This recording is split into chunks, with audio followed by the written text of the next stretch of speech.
Portanto, assim como vocês receberam a Cristo Jesus, o Senhor, continue a viver nele, enraizados e edificados nele, firmados na fé como foram ensinados, transbordando de gratidão. Colossenses 2, do 6 ao 7.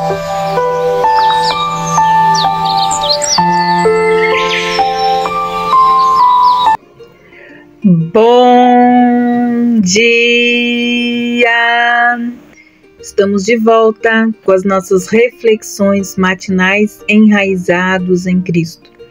Nós demos início a uma nova série de meditações. Vamos meditar a respeito do coração de Deus, olhando Davi, o homem segundo o coração de Deus. Nossa meditação de hoje é um olhar sobre o coração. Em 1 Samuel, capítulo 16, versículos de 1 a 13, tem algo muito importante que nós precisamos observar. Davi surge pela primeira vez em 1 Samuel 16, em uma turbulenta circunstância. As palavras de abertura desse capítulo acenam para mudanças gloriosas na vida deste jovem adolescente. Capítulo 16, versículo 7 diz assim: O Senhor, contudo, disse a Samuel: Não considere a sua aparência, nem a sua altura, pois eu o rejeitei.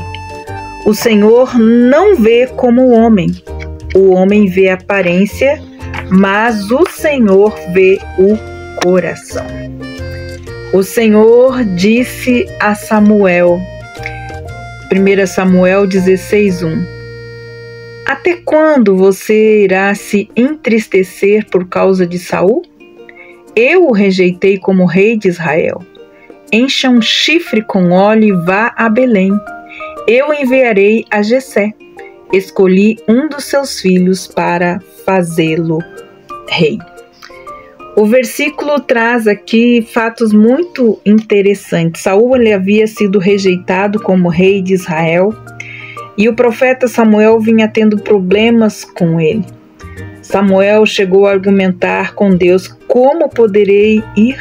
Saul saberá disso e ele me matará.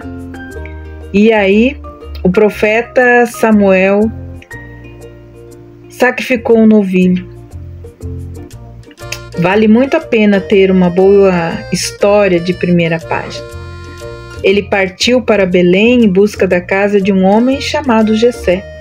Esse homem tinha os seus filhos mais belos de Israel e principalmente um filho adolescente. Olha só, quando Samuel chegou a Belém, o conselho da cidade tremeu de medo. Tratava-se de ninguém menos que Samuel. O profeta anunciou que vinha em missão de paz e convidou os aldeões a participarem do sacrifício, no versículo 5. Quando Jessé chegou ao local, o coração de Samuel disparou. O filho mais velho, Eliabe, tinha com certeza um perfil para ser rei, mas levou da parte de Deus um claro não. Assim como em relação a todos os outros filhos de Jessé que nós vemos dos versículos 6 a 8. Então, Samuel, ligeiramente intrigado, perguntou a Jessé: Esses são todos os filhos que você tem? Você, por acaso, já se sentiu alguma vez como um filho excluído? Por ser o mais novo, ou do meio, o esquecido dentro de casa? Não é necessário ser homem nem ter irmãos para se sentir desta maneira. Na verdade, acho que ninguém escapa dessa sensação. Algumas vezes, em algum lugar, nós provavelmente já fomos tratados como se não existíssemos ou como se não fôssemos queridos. Aqui nós podemos ver algo importante. Os pequenos vislumbres que temos de Davi e seus irmãos indicam que Davi conhecia a dor do desprezo. Acredito que sua sabedoria e sua natureza mediana tiveram início na solidão, de um lar em que era o irmão caçula acostumado à rejeição e ao ostracismo. Será que ele era obrigado a ficar nos campos cuidando das ovelhas ou ficava lá tendo em vista que aqueles animais eram mais suportáveis que seus irmãos?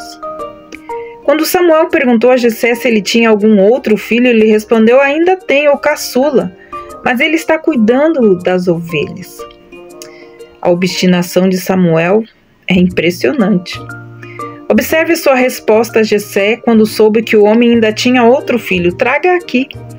Nós nos sentaremos para comer enquanto não nos assentaremos para comer enquanto ele não chegar. Versículo 11.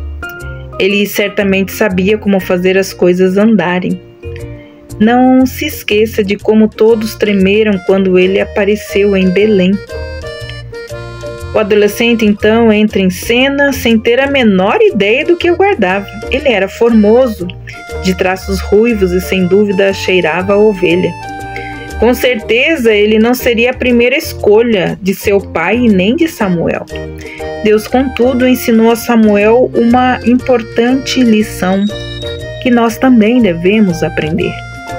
O homem vê a aparência, mas o Senhor vê o coração. O Senhor lembrou Samuel de que a mente humana tem uma enorme tendência a julgar sempre com base na aparência. As escolhas dele nem sempre fazem sentido para nós, mas elas nunca são aleatórias. Algumas considerações sobre Davi demonstram, por que Deus poderia ter o escolhido. Primeiro, que a genealogia que Davi e Jesus compartilhavam teve uma importância óbvia, como a gente sabe, Lendo Mateus capítulo 1, versículos de 3 a 7, vemos que ambos eram descendentes de Judá, um dos filhos de Jacó. Na profecia que Jacó fez sobre Judá, ele disse: o cetro não se apartará de Judá, nem o bastão de comando de seus descendentes. Lá em Gênesis capítulo 49, versículo 10. Veja que Davi não foi uma escolha aleatória, mas um dos personagens mais importantes da genealogia de Jesus, o leão da tribo de Judá. A genealogia de Jesus sempre nos encoraja pelo fato de que a única pessoa perfeita nela é o próprio Jesus.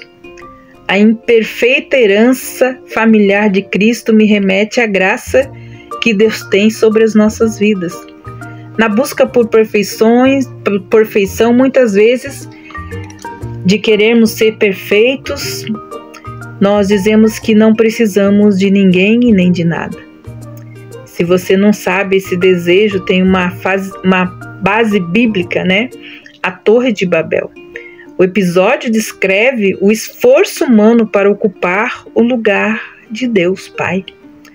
Talvez o nosso perfeccionismo aflore, então devemos nos voltar para a Bíblia, a única fonte de perfeição.